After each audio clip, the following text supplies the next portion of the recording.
DJ Rajesh Raj Galaxy को subscribe करें और आने वाली वीडियो सबसे पहले देखने के लिए बेल आइकन को दबा दें। देखे के बमोन तो ससुराल में आ जाओ,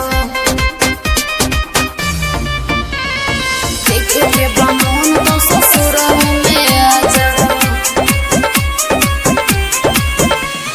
कैसे जीही पीही कैसे रखिया के लो तोड़ देले बारू तू तो नहीं रखे डो डूब गइला जिंदगी लागल ना कौने बोर ससुरा में चल गइलो हमारा के छोड़। सैया जी के हो गईनी हम के भुला जाओ। अच्छा देखे के बमोन तो ससुराल में आ जाओ। कैसे जीही पीही कैसे रखिया के लो तोड़ देले बारू तू तो नहीं रखे डो डूब गइला जिंदगी लागल ना कौने बोर ससुरा में चल गइलो हमारा के छोड़। सैया जी के हो गईनी हम के भुला जाओ। देखे के बमोन तो ससुराल में आ जाओ।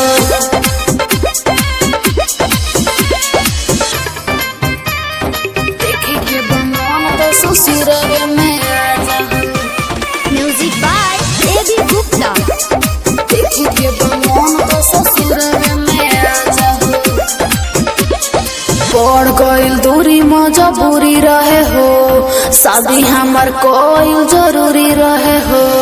तोहरा ला सपना सजा के रखनी दिलावा में अपना बसा के रखनी। सैया जी के हो गईनी हम के भुला जाओ।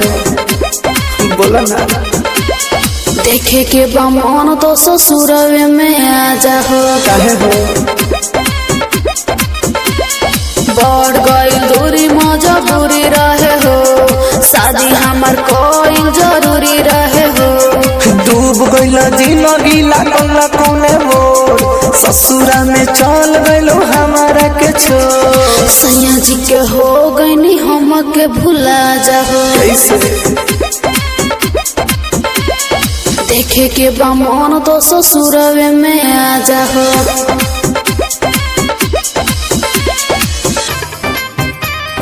देखे के बमोन तो ससुराल में आ जाओ। Music by AB Gupta. देखे के बमोन तो ससुराल में आ जाओ।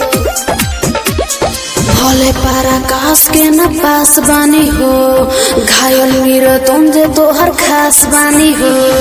अब का तू पहाड़ा पढ़ावा तारू हो मुआलो के बाद भी मुआवा तारू हो।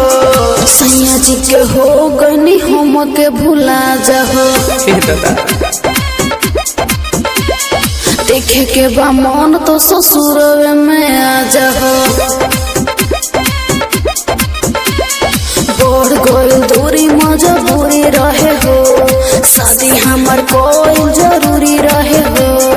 डूब गइला जिंदगी लागल ना कौने बोर ससुरा में चल गइलो हमारा के छोड़। सैया जी के हो गईनी हम के भुला जाओ।